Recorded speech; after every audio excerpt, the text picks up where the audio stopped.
Well, good afternoon and welcome to the August 5th Finance Committee meeting. If you are joining us online today, if you would make sure that your devices are muted unless you need to speak on an item.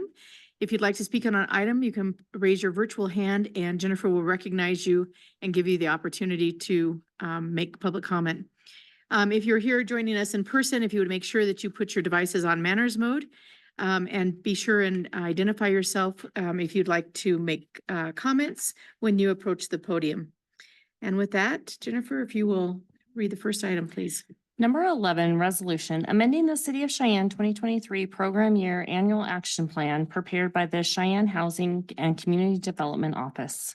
Staff report, please.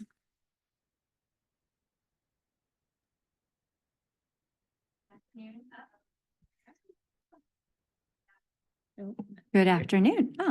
Good afternoon, Madam Chair and members of the Finance Committee. My name is Amy Gorby. I'm the Community Development Manager of the Housing and Community Development Division for the City of Cheyenne. I'm here today to give a staff report on the amendment to the Program Year 2023 Annual Action Plan to include the Lincoln Park sidewalk and ADA accessibility ramp installation. The sidewalk includes the installation of the project includes the installation of new sidewalks along the north, east, and south boundaries of Lincoln Park and updated ADA curb ramps to increase accessibility for residents. The Lincoln Park project is located in Block Group 2, Census Tract 2, where 62% of the residents are low to moderate income. This project upgrade will benefit approximately 1,120 LMI youth, families, seniors, and adults. The project aligns with the HUD area benefit activity requirement because the area is predominant or approximately 51% of the residents are low to moderate income. The City of Cheyenne Planning Department had a curb and ramp hazard map tool that we used to study the area. And that tool provided us the data to show that this project would greatly enhance the accessibility and the quality of life for the area residents. Specifically, the new curb ramps will level the sidewalk, and the sidewalks being leveled will improve access to residents using wheelchairs, walkers, and other mobility devices. These changes promote healthy lifestyles and allow those with disabilities equal opportunity to socialize and enjoy the community amenity. And finally, the Lincoln Park project has received positive public comments from area residents and members of the Wyoming Independent Citizens Coalition, along with a letter of support from a WIC board member. I am happy to take any questions on the project. Any questions from committee? Councilman White. Just one question. What would be the ETA on getting this project started and then completion date? Madam Chair, through you to Councilman White. The ETA is somewhat dependent upon HUD approving the amendment of the action plan. In the case that council approves the amendment, I would submit that to HUD, and there's a 45-day window for HUD to respond, which would put us toward the end of September approximately.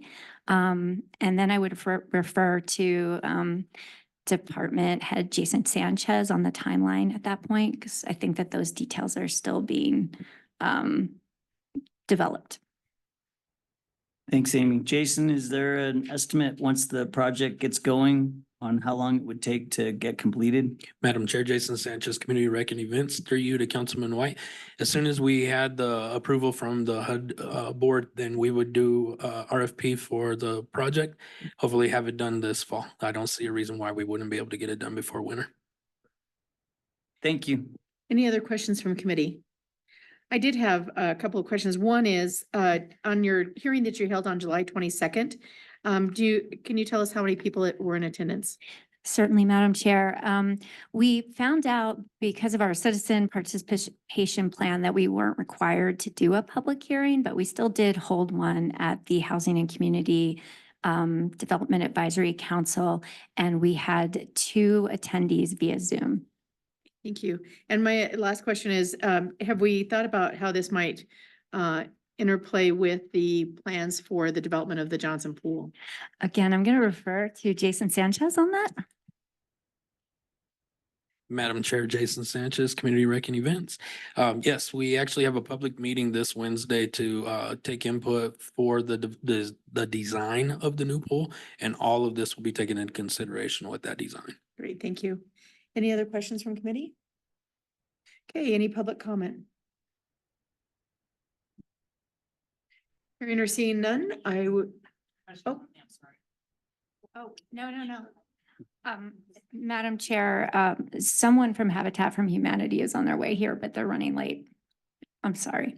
Yeah, I am too, because I think we'll continue on. And so, go ahead. Motion. Yes, I would entertain a motion. Madam Chair, I move to adopt.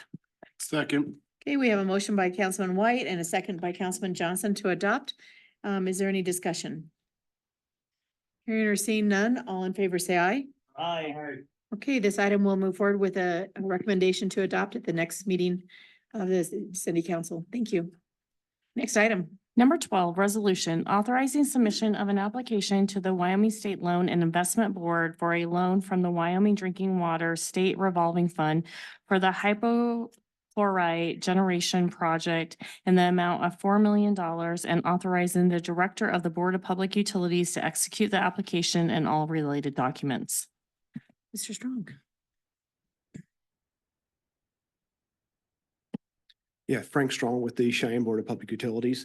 The resolution in front of you is in support of our project. Well, actually in support of us applying for a loan for the construction of a on-site sodium hypochlorite generation system at Sherrard to replace the chlorine gas system. I don't know if you guys are familiar with, but the chlorine gas is a great product, but has numerous dangers associated with it. And through the COVID era, we did run into supply chain issues. So this would alleviate both of those. I'll answer any questions you might have. Okay, thank you. Are there any questions from committee? Any public comment?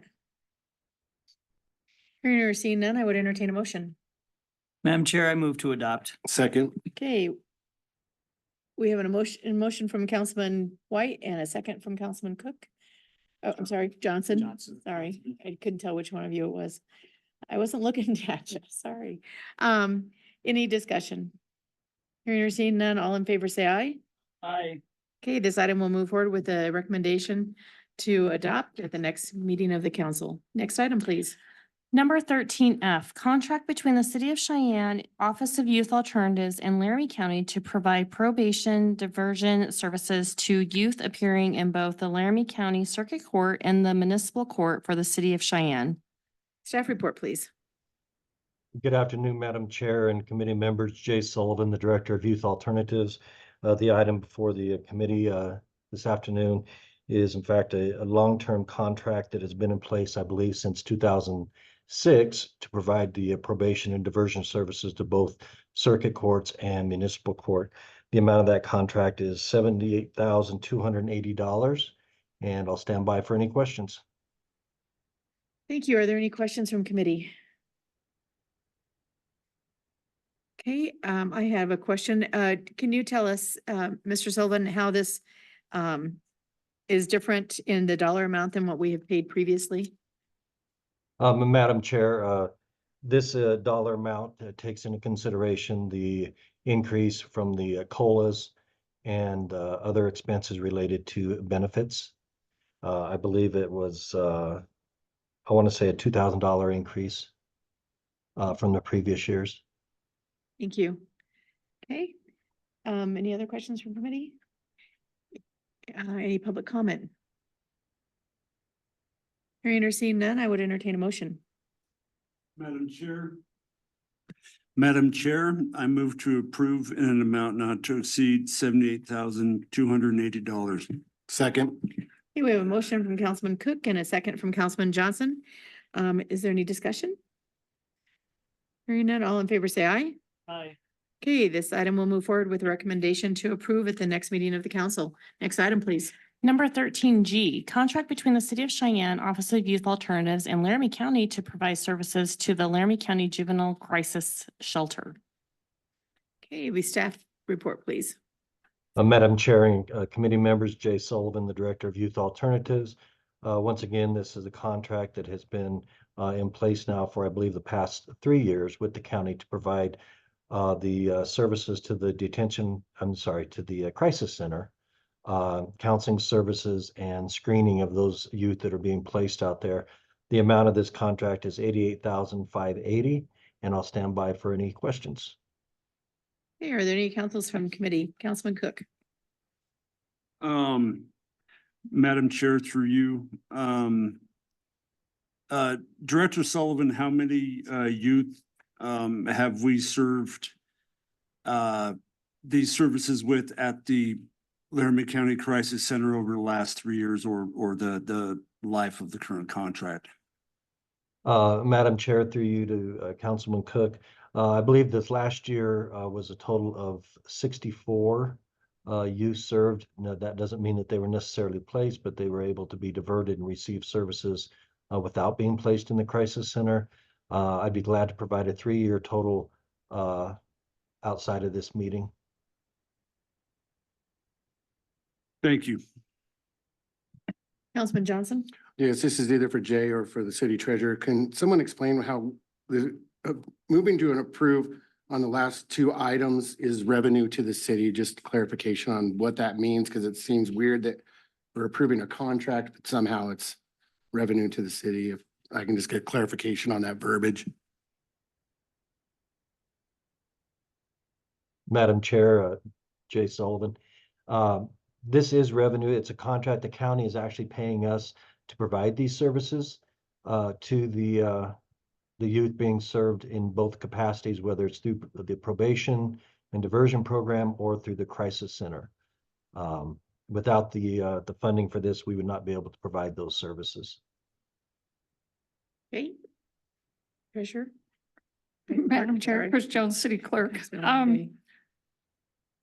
I guess for make it more transparent, it really don't need a amount not to exceed because it is revenue to the city and we really don't know how many youth that this is going to serve. So the amount of the revenue we're going to receive is unknown at this time. It just isn't going to top that amount. So however you'd like to proceed, but I don't think you need actually to use words not to exceed. Thank you. Madam Chair, Jay Sullivan. The contracted amount for the 88,580 and the other amount indicated on the other contract of 78,280. That's not dependent upon the youth served. That is a flat fee for those services, whether it be 1 youth served or 100 youth served. Thank you, Mr. Sullivan. I think her point was that we'll always take more. We just won't take less. Correct. Okay, Councilman Cook. No, I appreciate Director Sullivan's clarification, because that's what I was getting at with my earlier question, is if this was based on per child, then what would the per youth cost be? But yeah, if it's just a flat fee based on whether we serve 10 or 100, then that answered my question. Thank you. Any other questions from committee? Any public comments? Hearing or seeing none, I would entertain a motion. Madam Chair, I move to approve in an amount of $88,580. Second. Okay, we have a motion from Councilman White and a second from Councilman Johnson. Any discussion? Hearing none, all in favor say aye. Aye. Okay, this item will move forward with a recommendation to adopt at the next meeting of the council. Next item, please. Number 15E, consideration of bid number E-18-24 for a SCBA self-contained breathing apparatus compressors for the Cheyenne Fire and Rescue. Staff report, please.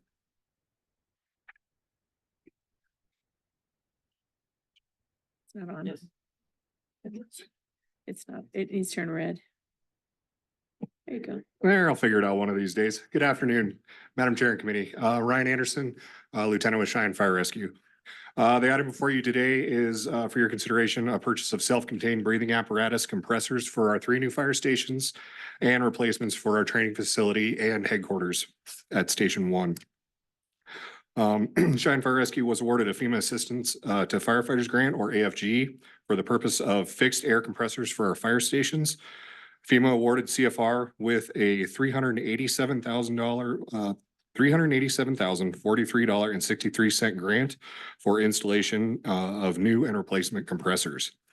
A 10% match is required for the grant. We had 2 response bidders for the project, with Ellen Curtis being the chosen as the lowest responsive bidder. The requested bid reward was for $399,829.08. Funding for this project will come from the AFG FEMA grant in that amount, or in the amount of $363,481 and no cents, with a 10% grant match coming from the 2021 six penny special purpose tax, 2021 ballot in the amount of $36,348.08. I respectfully request approval and stand for any questions you may have. Thank you. Are there any questions from committee? Yes, ma'am. Okay, So going into this type of, is this, I get it for the new stations, that would be a new purchase, but for the existing stations, do we do any kind of trade-in, or if we have these other apparatuses, are they scrapped at the end and we get no return on that? Or do we take them to a recycle place for the metal, or what do we do with the units that we have when we replace them with new in regards to fire? So the units that we currently have, we only have 2 within the city. One's on the west end, one's out at the training facility on the east end. They're both at 20 years old, and what we could remember at Station 1 is from 2008. It was a replacement. They are out of service as far as getting repairs done. We're constantly out of service trying to get them. I apologize. We're constantly having repairs come up with them, and it's hard to get parts for so we really don't have a plan for the old ones. We just know we need to move them out of the way to get these new ones. The consideration for the 3 new stations for them is also because we do have a lot of wear and tear on trucks when it comes to running bottles across town to fill at either the west end or the east end of town. Whereas if we could have these smaller units within the new stations, they can just go back to their station and fill at their respective station instead of causing that further wear and tear on the trucks. thank you. It looks like Mr. Bartlebort has something to say. Yeah, absolutely. TJ Bartlebort, Purchasing Manager. Chairwoman Aldrich, through you to Councilman Johnson. To further answer your question, the bid did not have any trade-in offers. We did not list them as trade-ins on the bid. They're likely will end up in the city auction at a future time due to their value of probably over $500 each-ish. So they'll likely end up in the auction or scrapped if their value doesn't meet that threshold. Any other questions? Okay. Any public comment? Hearing or seeing none, I would entertain a motion. Madam Chair, I move to accept the bid from Ellen Curtis and Sons in an amount not to exceed $399,829.08. Second. Okay, we have a motion from Councilman White and a second from Councilman Johnson. Is there any discussion? Hearing none, all in favor, say aye. Aye. Okay, this item will move forward with a recommendation to approve. Next item, please. Number 15F, consideration of bid number S-29-24 for an agreement between the City of Cheyenne and Miller and Sons Construction Incorporated for the Vanda High Repair and Restoration Project. Staff report, please. Good afternoon, Madam Chair, members of the Finance Committee. Tom Cobb, City Engineer. Before you and for your consideration is bid S-29-24. As Jennifer's indicated, agreement between the City of Cheyenne and Miller and Sons Construction for the Vanda High Repair and Restoration Project. This bid included basically major sidewalk and column repair, which was directed by council resolution. You had directed about $30,000 to go to that. I'll just say to you that it wasn't nearly enough to do the repairs. We did have 5 bidders on this particular item, which is a lot, range from $180,652 all the way up to $269,989. Mr. Klon and I have reviewed those bids. We recommend the acceptance of the lowest responsive bid from Miller and Sons, and that total award is $180,652.10. The project completion date is November 30th, 2024. And we recommend that this is going to have to come out of general fund reserves. And if you have any questions specifically, I'd be happy to answer. Any questions from committee? Yes, Mr. Johnson. I was just curious, when I read the, your Article 1 statement of work, and I didn't know if I got the full document, because it says that they were addendums 1, 2, and 3 with different, and actually addendum 4 on different dates. And so I was going further down to see if the addendums were actually on there, or was this something that was supposed to be included in the statement of work, or was I missing something on my document? TJ Bartlebort, Purchasing Manager. Dr. Aldridge, through you to Councilman Johnson. So the agreement that you're looking at, which is pages 6 and 7 of the included memorandum and packet, the addendum are included by reference only. They're never included in whole. So that's all of the construction agreements that come through this committee for review. The addendum are never included in whole because there's usually plans and changes to the specs, and that would just make this packet be unbearably large by the time it was all said and done, which is why they're included by reference only. So no, they were not included, and that was intentional. Good, thank you. Any other questions from committee? Any public comment? Hearing or seeing none, I would entertain a motion. Madam Chair, I move to accept the bid in an amount not to exceed $180,652.10. Second. Okay, we have a motion and a second. Is there any discussion? Hearing none, all in favor, say aye. Aye. Okay, this item will move forward with a recommendation to approve at the next meeting of the council. We've completed our agenda for today, and so this meeting is adjourned.